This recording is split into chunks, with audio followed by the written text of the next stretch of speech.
is fantasy gambling, and let's put it where it is fantasy gambling outpacing or getting to the point where it will soon outpace sports gambling? More traditional forms of sports gambling. Is that about to happen, or has it happened, or will it happen? I would say it's close to becoming. I mean, really, the only scope we have to measure on gambling is the legal wagers taken in Nevada. So we're talking $3 to $3.5 billion per year. I would say fantasy sports is going to get close to that. And if you know, there's a couple major ones with FanDuel and DraftKings that are doing amazing marketing jobs, and the spending that they're doing, but the revenue and the cash flow through them is dictating that spending and advertising, and it's amazing. So that's all we have to go on. Now we can multiply just as a conservative effort across the United States illegally, and just take 100 times more what's wagered in Nevada. So no, it'll never pass. It'll never pass what sports betting does. But if we just look at what the facts we have, and we can look at, yes, right now, fantasy sports is catching what Nevada is doing. Well, see, you've opened up this discussion beyond NBA title odds to something I think is really interesting. And it's my belief that fantasy sports has made it much more likely that you will be able to wager on games in New Jersey and Colorado and New Mexico, because it's so prevalent now that a senator in Tennessee can't say, but that's sinful and that's outrageous. Well, everybody and their mother's playing fantasy sports, and that's gambling. So do you believe that fantasy sports opens up the idea that we'll have nationwide wagering on NBA games, and that I will be able to place a bet on the Cavs next year, or maybe not next year, but in a year in the future, no matter what state I'm in? Yeah, I think Adam Silver opened a nice door, an opening, because we've never had a commissioner in any sports really talk about sports betting, and he's a breath of fresh air out of everybody. And there's no way somebody like Roger Goodell can sit there and say that there's a difference between fantasy sports that they have on their website and that you can pay to get into and have leagues and then do everything. How can he say that that's not a form of gambling? And then when all these other sports have these licensing agreements that they've got, you know, in bed with one of these fantasy sites to create additional revenues for their league, that's the next step. And I think more people are seeing that. We've got New Jersey trying to knock the doors down, and that the NFL's kind of been the leader behind stopping that.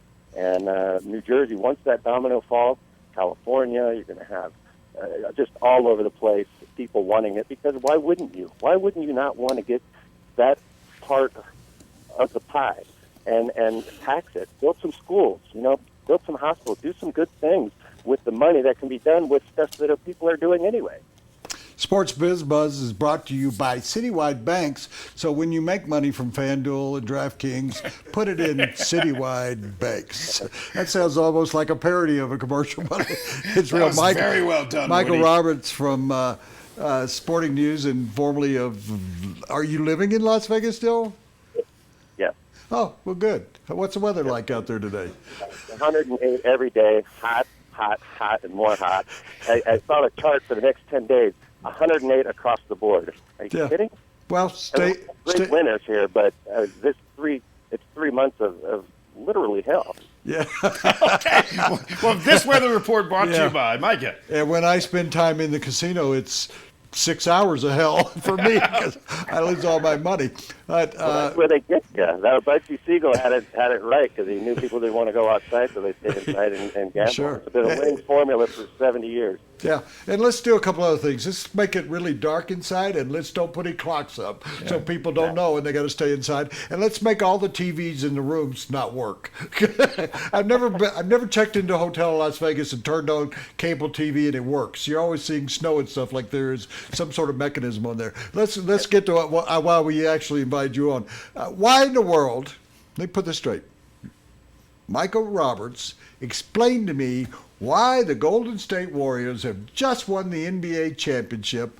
They look like a team that could stay together for 4 or 5 years and be just as successful. Yet, I'm hearing out of your town that a team that lost to them that we don't know whether their point guard will ever get back to, with a broken kneecap, to where he was before, that the Cleveland Cavaliers are the favorites to win the NBA championship next year. Is that correct? That is correct. The Westgate Superbook has them listed at 9-4 favorite. William Hill Sportsbooks have them at 7-2 favorites. And the idea is you just got to split up the conferences, because the probability of the Cavs going 12-2 in the Eastern Conference again and making the finals is so much greater than the Warriors running through that gauntlet in the West. I mean, to win 3 series against teams like the Rockets and the Clippers have to one day live up to their immense rating. They were our number 1 rated team pretty much all season long, the Clippers. As far as the point spread goes, they would be favored over just about anybody in any game. And the Warriors caught them up later in the season, even though they didn't have the same record. But as far as all the metrics that go into creating a point spread, the Clippers were that team. So the Clippers, they eventually have to jump up, you would think. And the Thunder, you've got Kevin Durant back. And, the Spurs, you've got the swan song for Duncan and Ginobili. So that is a crazy, tough schedule to go through for the Warriors to repeat. And you left out the Denver Nuggets. Hey! I'll tell you what, when I heard the coach say, I go, that's another 30-52 season. That's another league, and that's a bet you don't want to make if you're giving us bets. Either one, by the way. Put on your bookmaking hat real briefly for me here, and we're not going to hold you to this forever. But we saw Tiger Woods shoot 80 yesterday, and he shot 85 the tournament before. Make book on Tiger winning one more major. What's the odds on that? Man, it looks like it's so far out of reach and impossible, and you hate to book something, I mean, that you might not get the post for another 8-10 years or however long it goes, but he just looks completely lost and out of his game, and his swagger is gone. And I hate to say it, with everything that happened with his wife and his relationship that everybody jumped on him for. Basically, he cheated on his wife, and it's been a complete mental distraction ever since then. People are making him feel like he's some kind of bad person for what he did, and I don't want to, cast any of my opinions out there, or whatever. But I honestly feel that has ruined his career because of the public scrutiny that he took, and he's never been able to recover from that. And now he's got, this is a great, one of an all-time ever athletes that was lauded and applauded by everybody and cheered.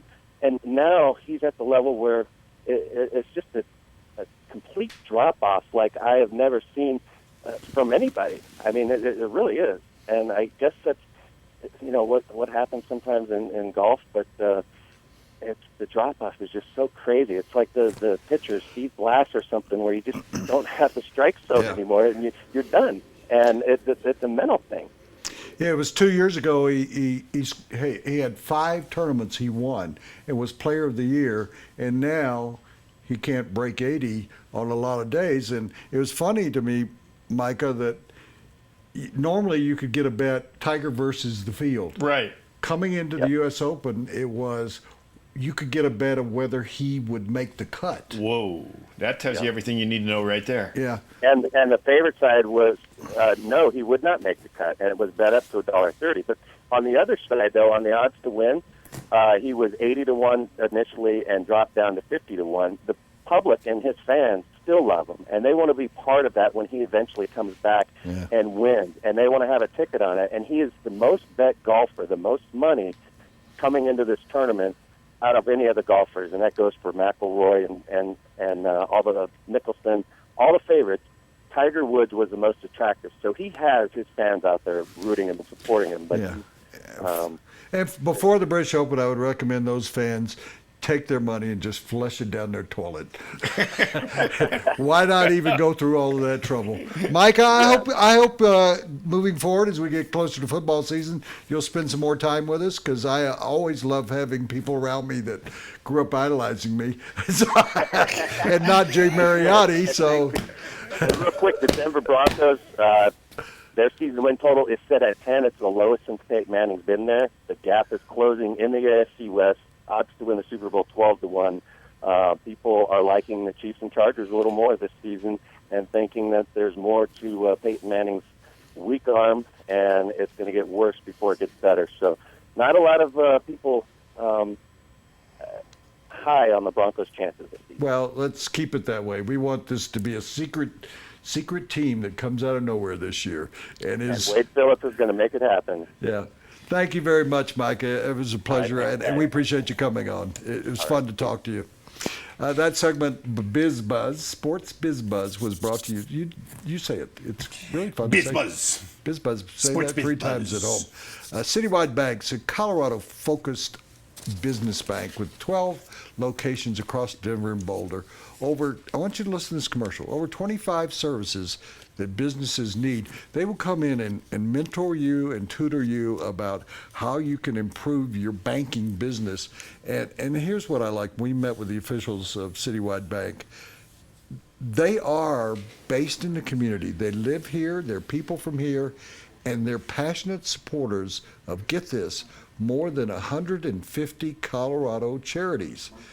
I don't know of anybody that's involved with 150 Colorado charities except Les Shapiro, who hosts every charity event in this town. So go to Citywide Banks. I pass by one every day. There's one on Hamden, and I go by there.